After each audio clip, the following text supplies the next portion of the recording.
The Great Debate. Wilson and his Congress could not come to an agreement about ratifying the Treaty of Versailles.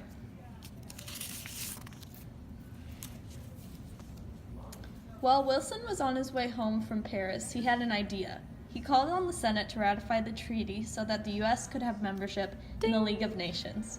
His dilemma was that he needed a 2/3 vote in favor of ratification. Groups of people had different opinions on Wilson's request. For example, reservationists agreed to vote in favor with a few conditions and revisions to the treaty.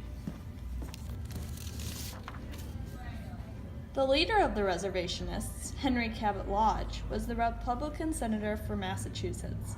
He had political reasons to oppose the treaty, along with personal reasons, due to his long-running feud with President Wilson. One factor being many Republicans were not invited to the treaty conference. He ended up delaying action on the treaty for these reasons. Another group made up of 16 Senate Republicans also opposed the Treaty of Versailles. This group is known as the Irreconcilables. They completely opposed the treaty and believed that it might lead the nation into war because of its ties to the League of Nations. They also said the treaty opposed Washington's farewell address, where he advised that we don't get involved in foreign affairs. On the other hand, a firm supporter of the treaty was the Internationalist group.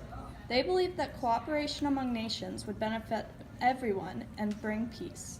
They argued that as major world powers, the U.S. had a responsibility to uphold and could help the League of Nations to be impactful.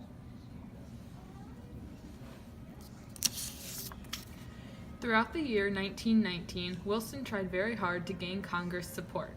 Unfortunately, he did not succeed, so he went on to the citizens instead.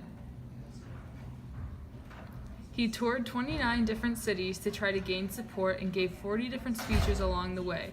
But just as the campaign was picking up speed, Wilson became ill, which led to a tour coming to a stop. This led to him having an inability to persuade the public, which then led to no ratification for the treaty.